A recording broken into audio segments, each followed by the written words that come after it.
Welcome back to the Silly Little Girls Club podcast, and my guest today is Karlee, the founder of Hello Klean. Hello Klean is this incredible beauty brand that Karlee has built all around problem-solving hard water and the issues that it brings to us, our hair, our skin, and how she is transforming the way that we can get over this. We're going to be talking about her being on Dragon's Den and getting all of the investment that she needed and what that looks like afterwards. So this is going to be a very inspiring conversation.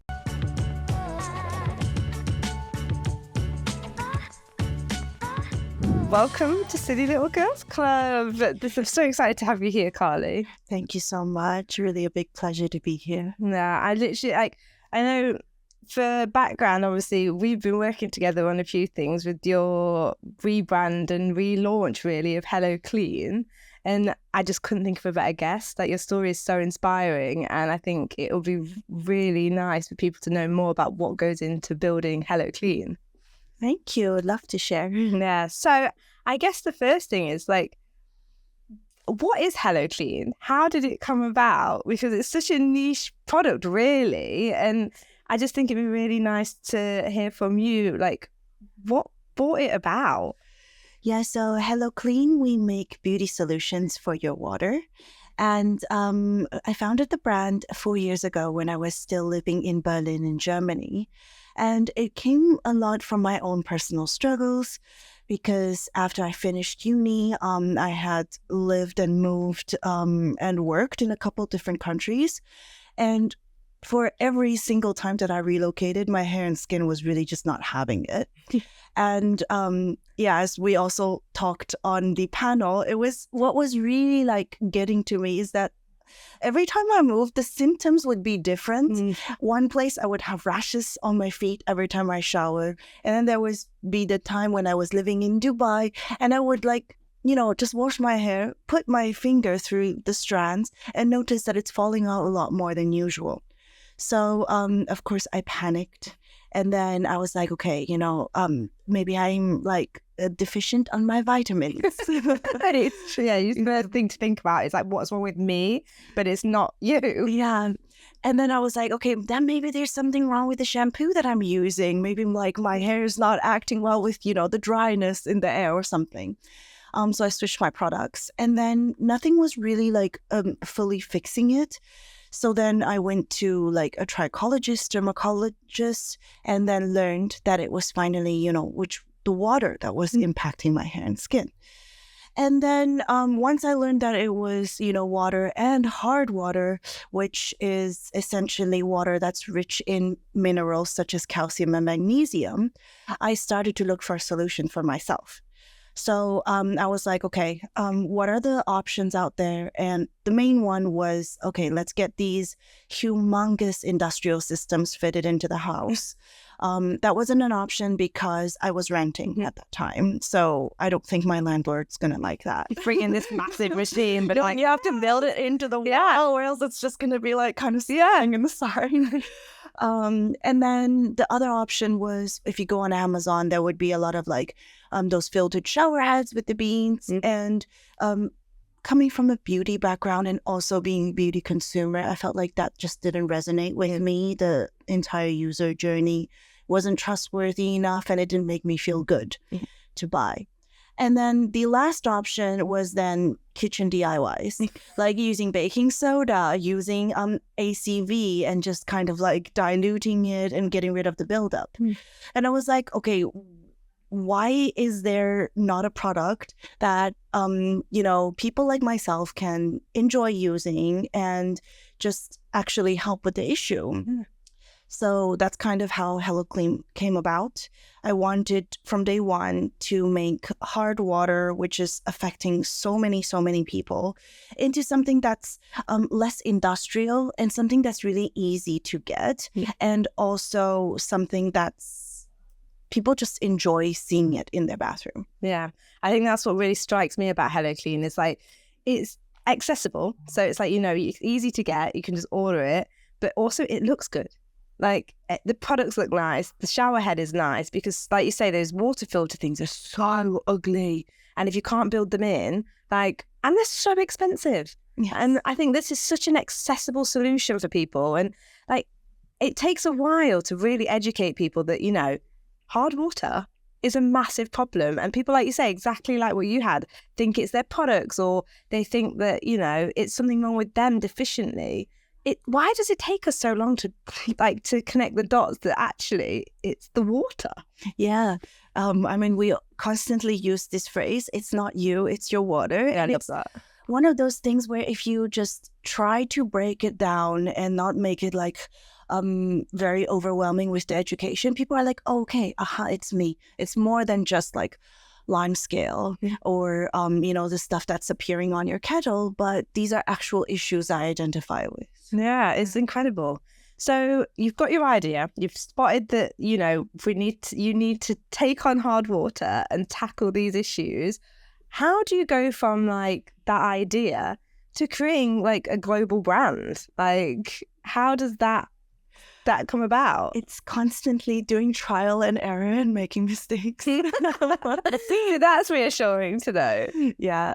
So when we first started, like it was just bootstrapped from the beginning, and I had taken out my own like savings to you know, get the stock. So that means there was nothing left for marketing, influencers, PR, or anything. And then with the packaging, I have designed it on Canva. I love this story.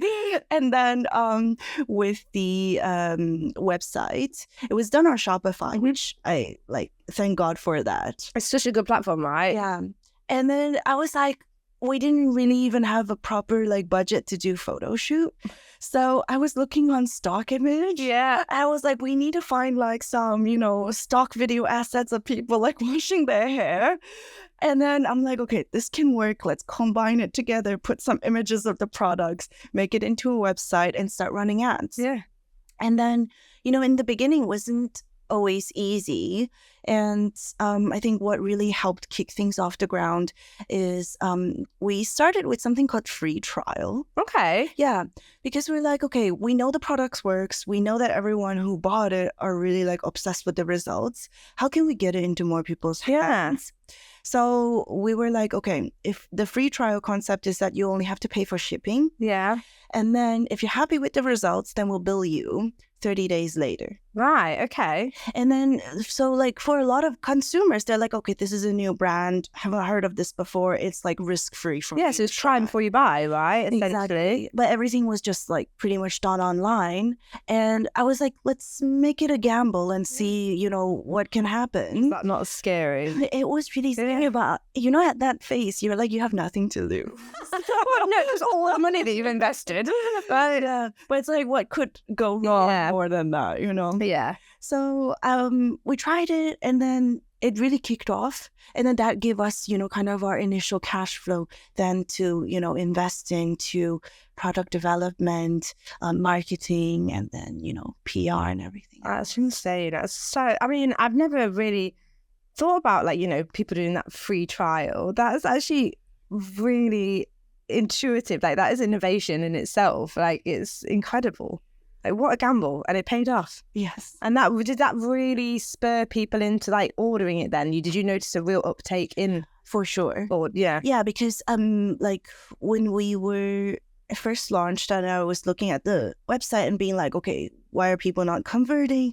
And then we tried to like bring out surveys towards, you know, end of the checkout process. Which no one ever fills out. And actually they do. Did they? I'll ask them to write long sentences, no. But if you give them like short answers and they just click. Oh, easy. People would do it.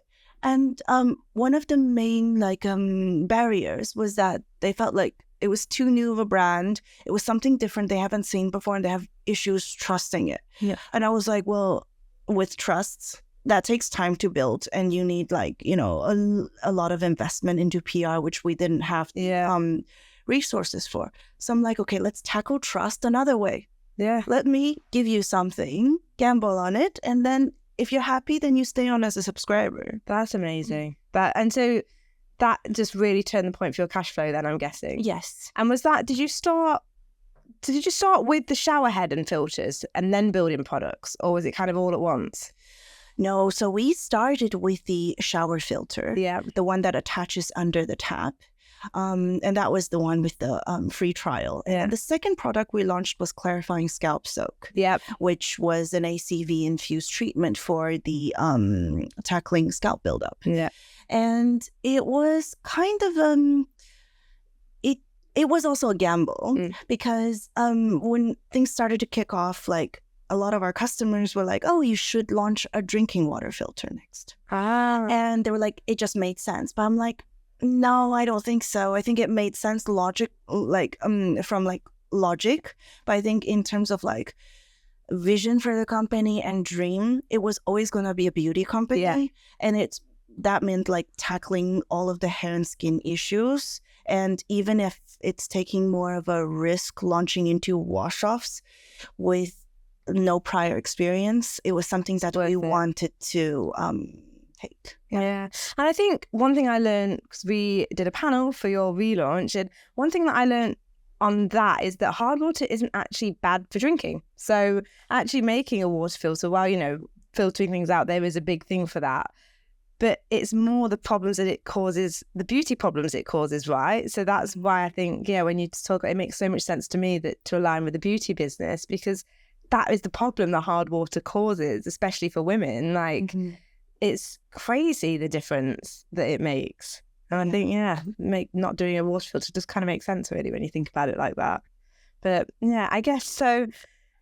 When one of the first times I actually heard of Hello Klean was seeing you guys on Dragon's Den, which did you watch that? Yeah, of course I did. Like, I honestly, and I think a lot of people would have seen it on there. And like, how does that come about? Like, what made you want to do that? Because that is a big thing to do, not only as a business owner, but also to put yourself out there. And it was, I think it's one of the most stressful things we've ever done. And so we filmed Dragon's Den 2 years ago in 2022. But it took like an entire year for them to just arrange the episodes, and it was aired like last year in April. It was such a great experience, and so it was, interestingly enough, BBC had actually gotten in touch with us. Oh, stop it! That's amazing. And they were like, "Oh, we think what you're doing is really cool. And would you be interested in Dragon's Den?"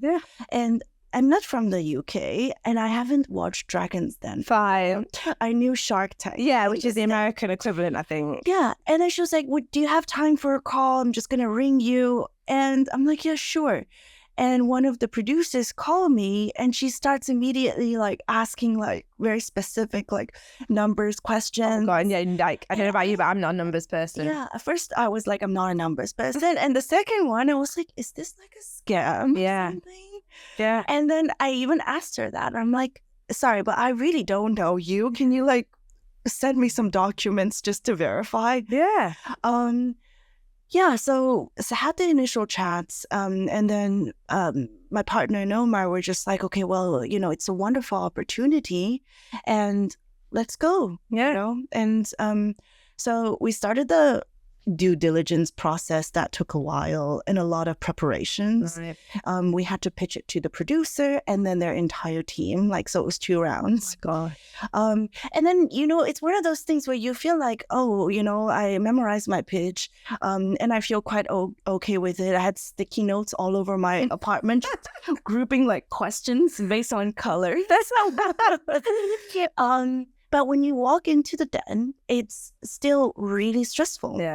I can imagine. You're wired with the mic and the lights, and all the dragons are sitting in an elevated position, and it's 2 hours. Oh my God. But on TV, it's 15 minutes. So you pitching to them for 2 hours then, and then they edit it down to that small window. That's intense. Were the other businesses pitching at the same time, before and after you? Did you have a slot where you go in? You had a slot where you went in. I think on that day it was 4. Oh gosh, okay. Businesses in total. Wow. So and do you see them in the rooms before or anything like that, or is it just you go? No, it was pretty much everyone separate. Perfect. And I also think that it was I wanted to really chat and network, but I was so nervous. I'm like, I can't even properly speak right now. Let me Just thinking back to those post-its. memorize my pitch. Oh, wow. So all the prep that goes into that then is like, essentially pitching to behind the scenes before you even get in front of the dragons. Gosh. And was your idea behind dragons then, was it actually to get investment, or was it more to get, the exposure that a show like that can give you? Because investment or no investment, you see companies that go on that and they actually don't get investment, or they turn down investment and then they go on to big and amazing things. And so was that were you actually there for investment, or was it more so the it's experience? a mixture of both. Definitely for the investment. And then also I think that it's just such a rare opportunity that you're on BBC primetime for 15 minutes where you get to own your narrative and tell your product in a way that's organic and not salesy. Yeah. And I think that's kind of nice experience that I would want the public to learn about us. Yeah, so I feel like, what a great opportunity it was to talk why you're doing this, and it is a problem-solving business, and that is what I think I personally love so much about it, is it's actually helping solve people's beauty problems. And I think getting that across then, because you did get investment, right? Yes. Yeah.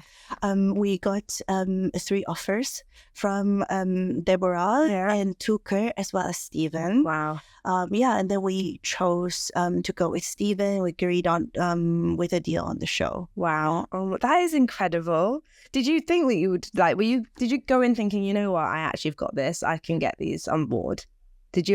Were you quite confident? To be honest, I didn't really think that much. No. I was just like, let's finish the day. Yeah. And it was it's one of those things where it's it is stressful because they do grill you. Yeah. And I remember at some point, I was talking a lot and then my mind had blanked. And Peter asked me, because they built out a set on set. And it was with the whole shower system. He was like, so tell me, where does the water come out from? And the shower?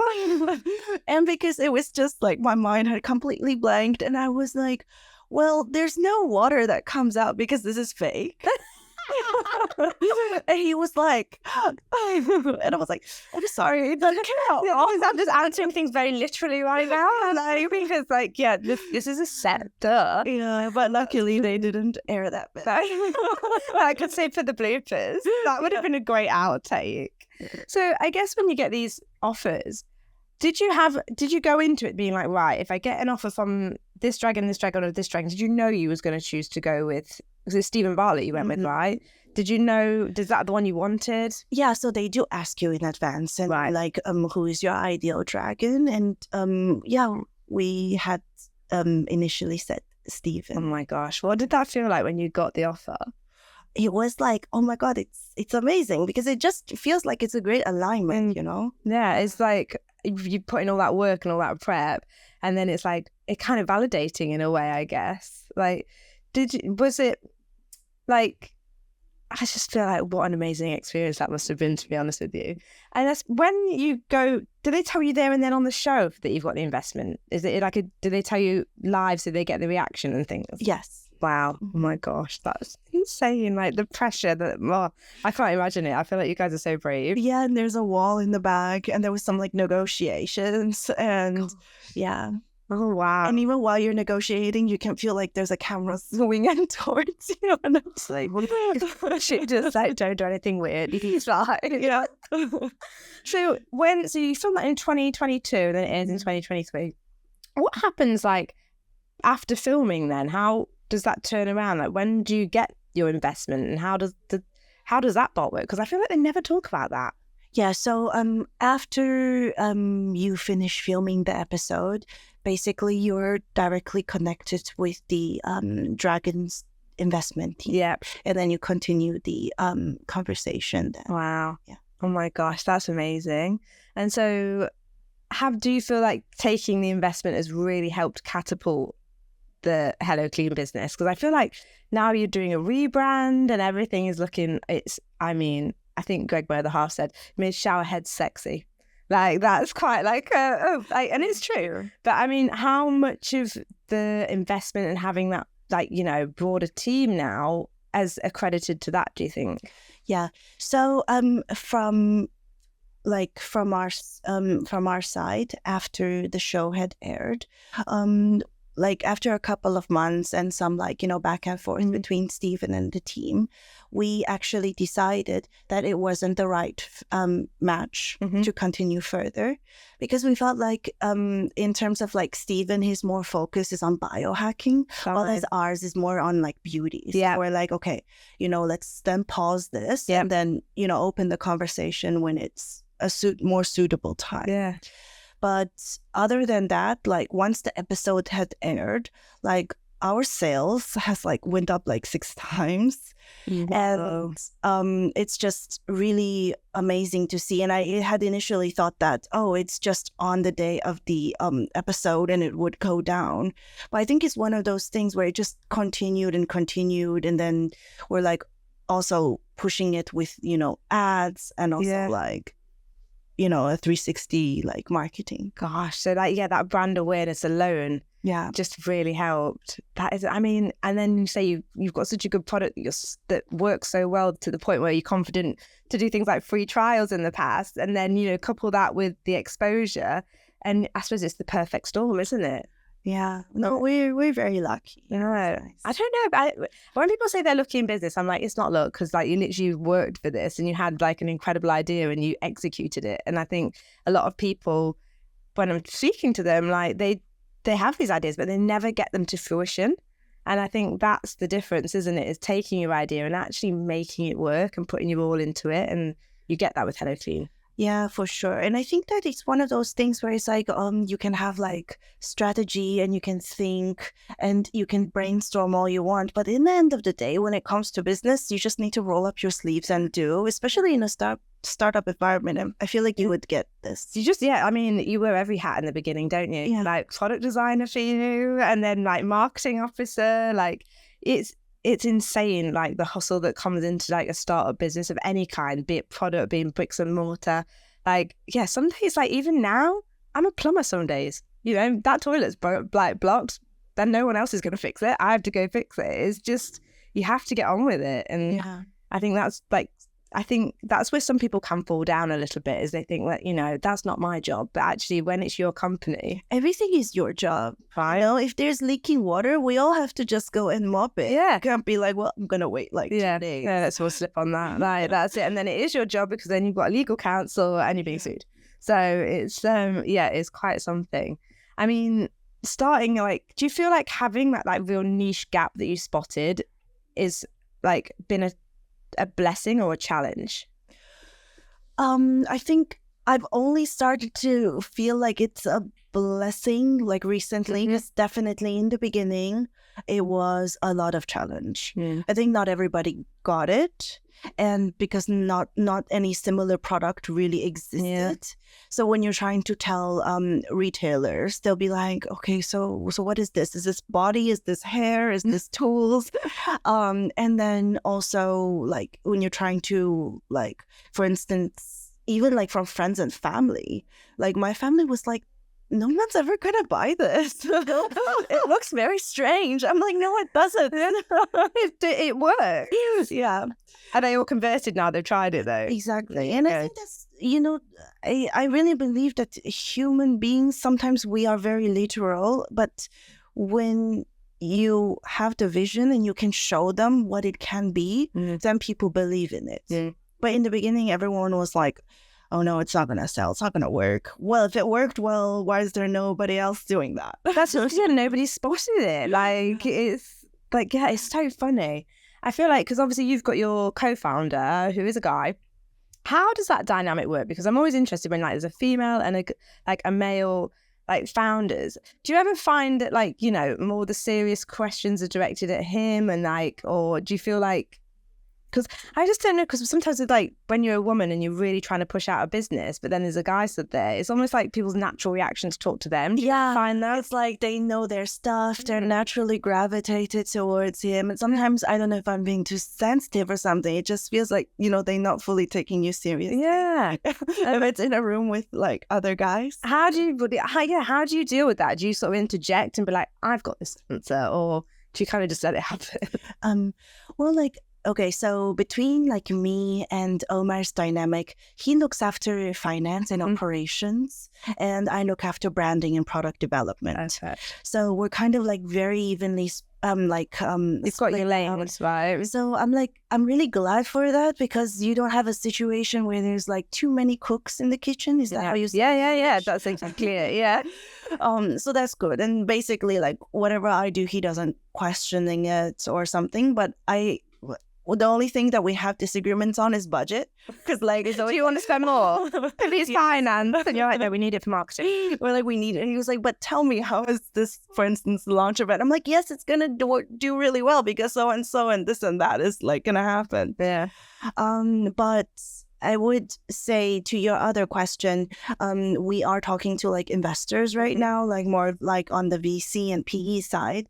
And sometimes you would have situations where if everyone's sitting in a room, like say, he's here, I'm here, there's, a couple of other councils. And there was one time where this guy, I'm sitting right there. He just put his arm like this.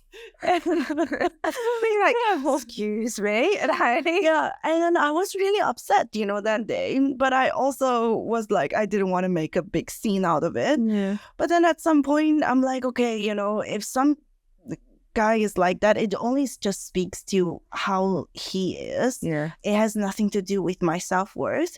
And if speaking to Omar makes him more comfortable about, the business, then so be it. It's better for the business. I just try to see it like that. Yeah, I mean, that's a very nice way to see it, I think, because it's like, it is frustrating when you get overlooked sometimes, and like, it's like, no, hang on, I founded this company as well. Like, this is mine. And I think, having that sort of broader, bigger person attitude is actually good, because at the end of the day, if it's going to help him give you his investment, why the hell not, I guess. Yeah, and it's also like, I feel like as business owner, there's so many things like that I can get upset about, and I just didn't want to take too much of my headspace, especially something I cannot change. No, that's actually really admirable.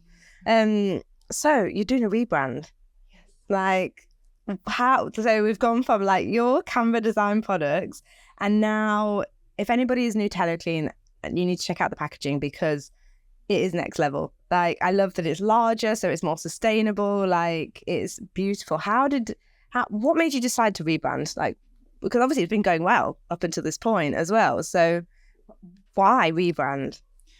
A couple of different factors. I always felt like when I'm noticing with our current community, prior to the rebrand, we would have great sales, right? On, periods where we're offering discounts.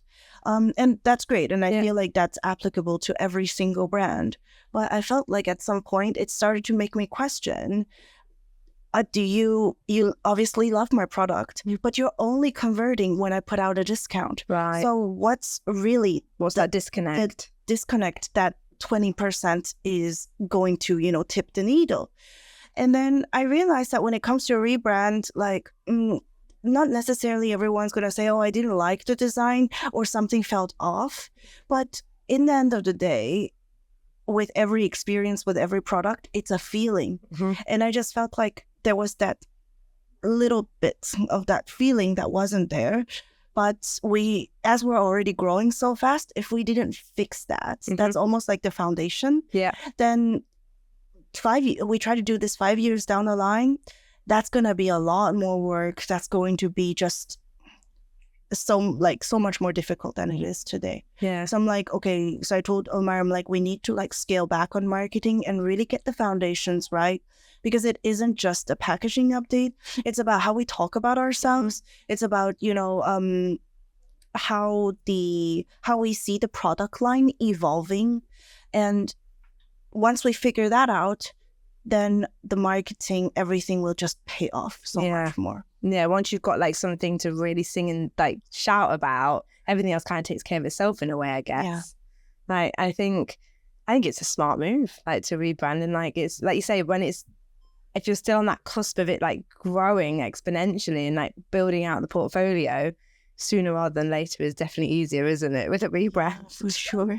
But what a big undertaking. Like, what's been your sort of favorite part of the rebrand process?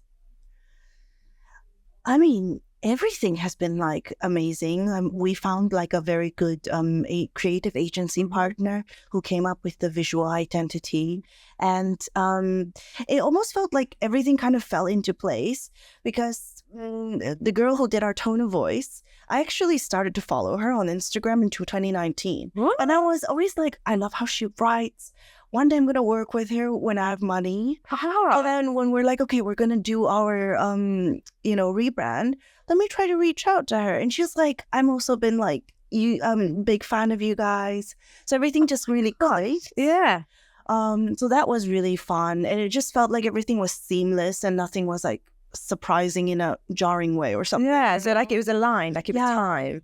And then I spent a lot of the last year in Asia doing the production, sorting out how the packaging looks, because I don't know, when it comes to production, better some things are done face to face, or if things are left to imagination. Yeah, and quality control as well, right? Exactly. Yeah, so I love spending time with the manufacturers, just sorting out the formulas and seeing it all come together. It's nice. Oh my God, it's so good. And I think my favorite thing about the packaging is pump. Like having a shampoo and conditioner with a pump. Why don't everybody do that? It's just perfect. Like, I don't get like why people just don't think about little, like, that experience like you're talking about. Like, it's not just a product, it's an experience, and little details like that you've got in there. I'm just like, this is actually genius. Right. And I love the body wash, how it's got the act. You can see like when you shake it, the ingredients merging together and it being active, and you're just like, this is just so good that you can see that happening in the bottle, because so many people would just cover that up, right? And it's just Well, thank you so much. I think it's also like a conscious decision when it comes to like product development to packaging, because I know that hard water is not the most sexiest thing that people like to talk about at a dinner party. And the only way where we can actually create that awareness and get people to talk about it is by giving products that make people feel good and that is actually like sexier. Yeah, I just think it works so well. And for me, I think putting yourself out there and really like having that initial idea to seeing it come like this, like years later, it's just incredible. It's so inspiring. And I think to other people that want to do, you have that idea, and maybe people think that things are too niche, but it just shows you that having that sort of gap and really going for it, magic things happen. Like, it's really amazing. I think what I'd love to know from you to like maybe help people that are listening who are thinking about it, what is that like bit of advice that you wish you could go back and tell Karlee, like when you was thinking about this? Is there anything that you wish you had known before you started this journey? I think the number one thing I would say is don't be scared of people saying no. Yeah. Because before starting, I've always been like quite sensitive, and but before starting Hello Klean, I would take a lot of those, rejections or something quite personally. But after you do it, it's like if you have an idea, you just have to have thick skin and do it and pivot along the way. And even if it doesn't work out, just pivot a little bit like to the other direction. If that doesn't work, you keep going. Yeah, I just keep thinking of that Friends, the Friends episode where they're taking the sofa up the stairs and it's like pivot. I mean, it's actually super relevant. I can see like the social media thing happening now. It's like they said no, pivot, move, and it's like, I guess, yeah, it's such good advice. And it like things change, don't they, as you're going, and things evolve, and everything evolves. Social media evolves, how we talk to the community evolves. So we just have to be adaptable. Is it social media that's really helped you, do you think, really grow this business through like marketing and things like that?